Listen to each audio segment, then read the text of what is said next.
तो वहीं कोरोना पर उत्तर प्रदेश के अपर मुख्य सचिव गृह अवनीश कुमार अवस्थी और अपर मुख्य सचिव स्वास्थ्य अमित मोहन प्रसाद ने प्रेस कॉन्फ्रेंस की। उस दौरान उन्होंने कहा कि जबकि सूबे में पिछले 24 घंटों में 2250 नए कोविड-19 मामले सामने आए हैं, इसके साथ ही उत्तर प्रदेश में सक्रिय मामलों की कुल संख्या 18,956 हो गई है। वहीं अब तक कोरोना के कुल 29,845 मरीज ठीक भी हो चुके हैं। इसके साथ ही उत्तर प्रदेश में संक्रमितों का आंकड़ा 40,497 पहुंच गया है।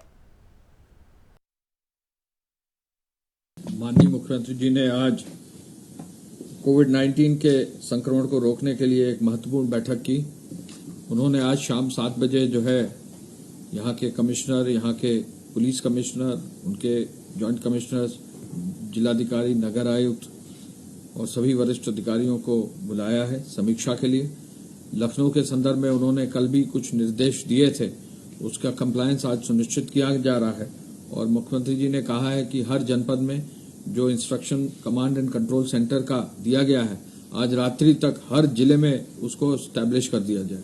मुख्य सचिव महोदय को, मुझे भी और सभी अधिकारियों को, जो वरिष्ठ अधिकारी, उनको निर्देश दिया है कि स्वास्थ्य विभाग और मेडिकल एजुकेशन के सभी लोगों को लेकर जो है ये integrated command and control centre को स्थापित किया जाए। कुछ जनपदों में अच्छा कार्य हुआ है, जिन जनपदों में अभी मजबूती से कार्य करने की आवश्यकता है उन पर विशेष ध्यान मुख्यमंत्री जी ने देने के लिए कहा है।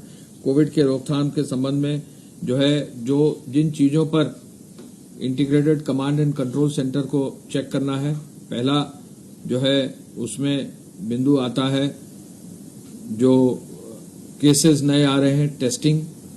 सेकंड बिंदु आता है कॉन्टैक्ट ट्रेसिंग। तीसरा बिंदु आता है सर्वेलेंस के माध्यम से जो लोगों की जो है लिस्ट बन रही है उनका टेस्टिंग कराना। चौथा बिंदु आता है एम्बुलेंसेस के माध्यम से लोगों को अपने घरों से ले जाकर कोविड फैसिलिटी में भर्ती कराना। और पांचवा बिंदु आता है कोविड फैसिलिटी यानी L1, L2, L3 के मैनेजमेंट।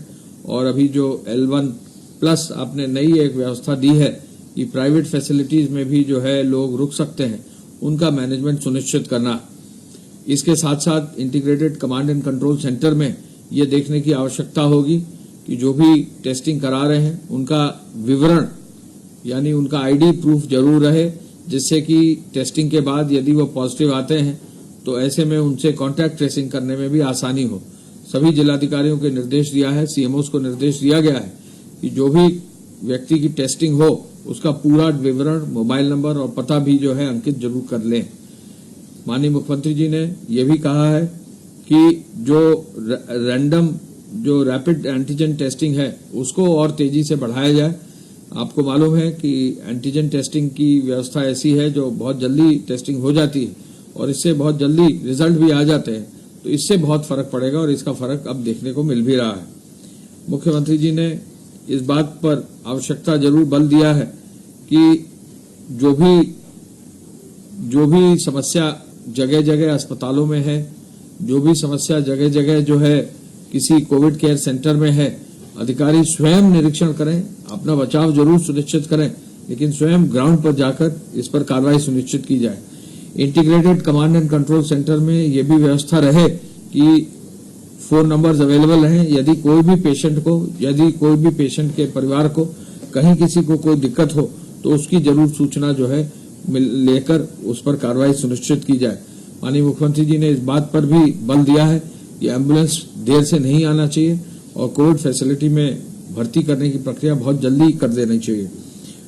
माननीय मुख्यमंत्री जी ने ये पाया कि कुछ जनपदों में ऐसी शिकायत है कि वहां खाद्यान्न कुछ पॉकेट्स में यदि नहीं बटा है तो उसके लिए जिलाधिकारियों को निर्देश दिया है कि वो स्वयं जाकर देखकर आए ऐसे गांवों में जहां कहीं शिकायत आती है। यदि कुछ लोगों के राशन कार्ड में नाम नहीं चढ़ा है तो पुनः इस बात पर बल दिया है कि उनका नाम राशन कार्ड में चढ़ाकर उनको जो है राशन की व्यवस्था सुनिश्चित की जाए।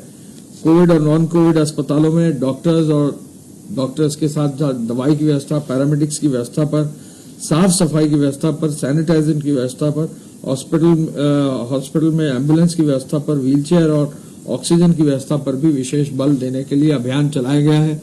आपको मालूम है कि 2 दिन नोडल ऑफिसर्स जो है सैटरडे और संडे फील्ड में गए हुए हैं। नोडल ऑफिसर्स खुद जो है अपनी रिपोर्ट मुख्य सचिव के माध्यम से जो है शासन को दे रहे हैं, तो निश्चय ही इसका बहुत फर्क पड़ेगा। जो नोडल ऑफिसर्स फील्ड में गए हैं, पुलिस और नोडल ऑफिसर्स भी फील्ड में गए हैं, वो भी अपनी रिपोर्ट दे रहे हैं और उन रिपोर्ट्स के आधार पर जो है पुलिस से संबंधित जो बिंदु है उन पर कार्रवाई की जा रही है। गौ आश्रय स्थलों में गौवंश के स्वास्थ्य परीक्षण कराने का भी निर्देश दिया गया है। हरा चारा अभी अवेलेबल है, उसकी भी व्यवस्था करने का निर्देश दिया गया है। मनरेगा के तहत रोजगार मिले, इसके लिए गांव में मुनादी कराकर रोजगार तलाश रहे लोगों को व्यवस्थित कर उनको भी रोजगार दिया जाए। अधिक से अधिक रोजगार मिले, कृषि, सिंचाई, उद्यान आदि विभागों में भी रोजगार मिले और कृषि, खाद्य प्रसंस्करण, एमएसएमई आदि के माध्यम से प्रदेश में नवनिर्माण का जो कार्य हो रहा है उसको जरूर इंश्योर किया जाए।